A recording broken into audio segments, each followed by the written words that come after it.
Alright, let's see if we can get this done in one take. We're going to be going over the Forza Horizon 4 Series 3 update that should be coming November 20th, maybe a little bit later.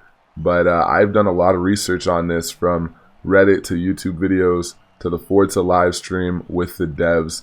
And I have a lot of info for you guys, so hopefully you guys enjoy, find it informative. If you did, be sure to like, comment, let me know what you guys think down in the comments below, and subscribe for more videos like this. Now, the focus of the Series 3 update is mostly on bug fixes, which is good to hear, but we're going to start things off with the new features that are coming and getting things kicking off with the skip past post-race sequences. As you guys know, that sequence, when you finish a race, you have some dude doing an emote in his, leopard skirt and ballet shoes. And his car in the background and whatnot. Now, me personally, I never had a problem with it. I always thought it was pretty funny, whether the dude was dressed as a girl or not. I always thought they were pretty funny. I never felt they were too long or got irritated by them, but if people are, it's always good to have that option. So now you guys will have a one button click that will just allow you to skip that whole sequence.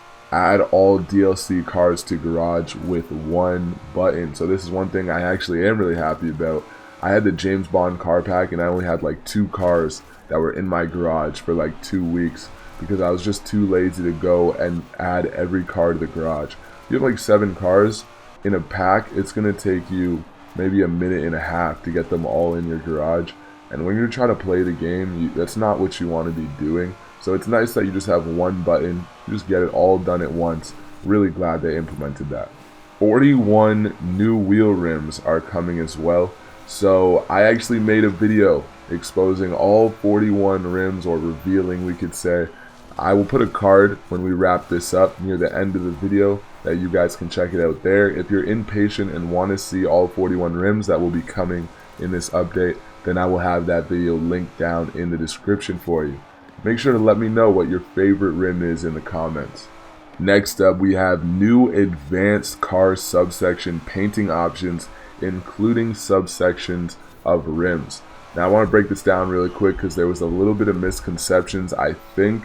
I mean, I could be wrong, but initially a lot of people thought that maybe this would include tire letters or painting on the windows, aka like putting decals on your windows or something of the sort. It doesn't seem like that is the case. It seems more like, for example, you have a car like the Ferrari FXXK, and they're going to allow you to paint those separate subsections of the car. As you know, Ferrari FXXK with the red and white, or you got like the Bugatti Veyron or Chiron with the very clear two-tone styles of paint jobs. They're actually going to allow you to choose those subsections of the car manually and apply different paints to those subsections. That's really all it is, and that's also going to apply to rims that have dual colors. But it seems like it's limited from that. It doesn't go any further than that to windows or tire letters, at least according to Michael, the dev from Playground Games, in his live stream. He didn't even hint that there could be anything more. Of course, I hope there will be. I just don't think you guys should get your hopes up on it. New seasonal championships will have proper class restrictions, something I'm really happy about because a lot of the seasonal championships, for example, you go in and it tells you to grab a B-class car. Sometimes there's only one car you have. It's a B-class old Aston Martin, for example. You take the car, you expect to go against other cars like your car, but you get into the lobby and there's 3 X-class Sennas ready to just whoop your ass. So I really hope that gets fixed because that really pushed me away from seasonal events. I'm someone who enjoys the competitive gameplay and trying to get better and stuff like that, and I really couldn't through that. And I mean, you all know I definitely couldn't through ranked team adventure either. So I'm glad there's going to be a fix there. I think I'll be spending most of my time there until ranked team adventure gets overhauled, which they do talk about here. We'll go over that. So yeah, as I said, ranked team adventure, or I guess team adventure in general, is really going to be completely overhauled. They're going to change a lot of the core gameplay with that game mode.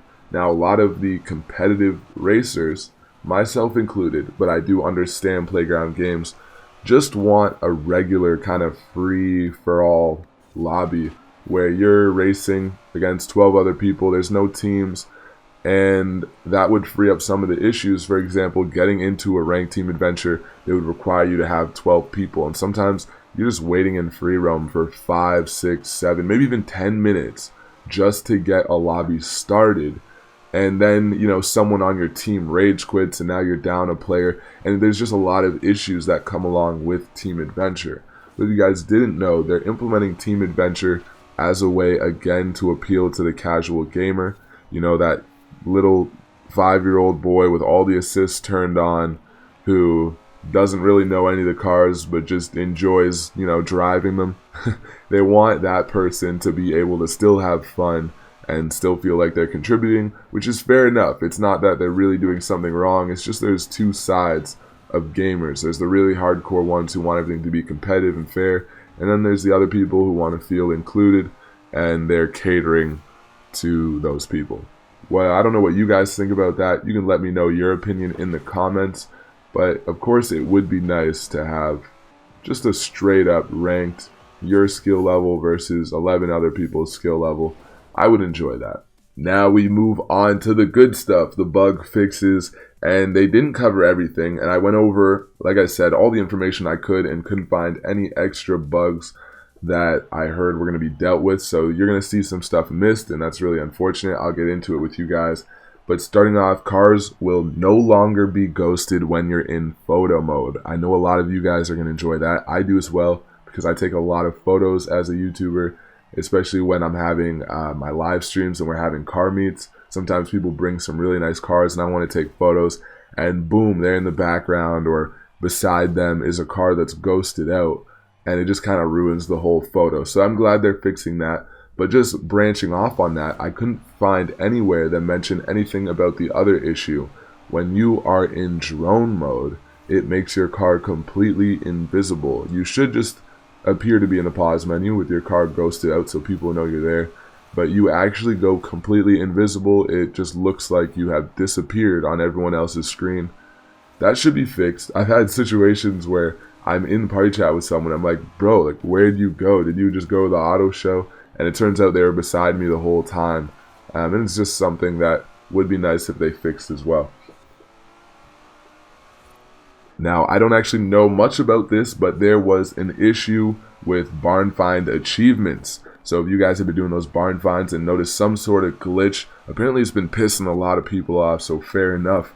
But they claim that that is going to be fixed come this Series 3 update. Reset your car in Team Adventure. That's huge. I know personally from this, I was stuck. I was in mud kickers doing survival. I got stuck in one of those cement cylinder tubes, and my car was positioned sideways, just perfectly fit right in there, like slid in, and I could not get out. I was sitting there for like 5 minutes, probably not that long, but it felt like 5 minutes just waiting for someone to hopefully push me out so I could continue. And I was someone who was actually infected too, so usually when you're infected you're able to reset your car, but in Horizon 4 hasn't been the case. They're going to be fixing that, so that's always good to hear. Connectivity issues. They basically just said connectivity issues, but they did say what we should expect from these improvements, and that is faster loading times, loading into races and stuff like that. Should be happening a lot faster after this update, which is always nice. The only problem is that's kind of where it ended.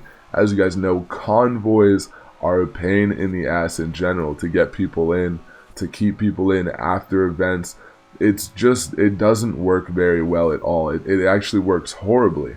And they never even mentioned it or acknowledged it. Of course they know about it. There's no way they don't. I would hope anyways. But yeah, they didn't mention anything about fixing it. I hope this connectivity issues also blankets that, but they didn't state that it did, so that does worry me a little bit. Actually getting a full 72 player lobby, I'll let you know how this is going to positively affect you. Other than the obvious, there'll be more cars in free roam. When you do a race, let's say you're in a convoy with you and 3 of your buddies, and you open it up to everyone, that's going to open it up to everyone in the session with you. So if you actually have 72 players, you might actually have quite a good chance of getting at least 3-4 other drivers in there, so you can have a well-populated race. So that's always nice to hear, and I definitely think That's an improvement. Plus, it might have happened to you guys. It's happened to me a couple times. You get to a Forza live event and there's literally 3 or 4 people there with you. I've had times where there's only like me and 2 other people, and that's just a pain in the ass. You have to do the Forza live event way longer than you want to, and a lot of times you don't end up finishing it. And yeah, that's just, I'm glad they're fixing that as well. But again, my biggest concern is the convoy. I mean, I really want the convoy stuff to get improved, especially for me. As a streamer, I'm always getting you guys in my convoy, and it's a constant battle re-inviting you guys as Forza tears you guys away from me. But I hope you guys enjoyed the video. If you did, be sure to like, comment, subscribe. You know I'll have more like this on the way. And have a great day. You know, stay blessed. Your pain's your strength. See ya.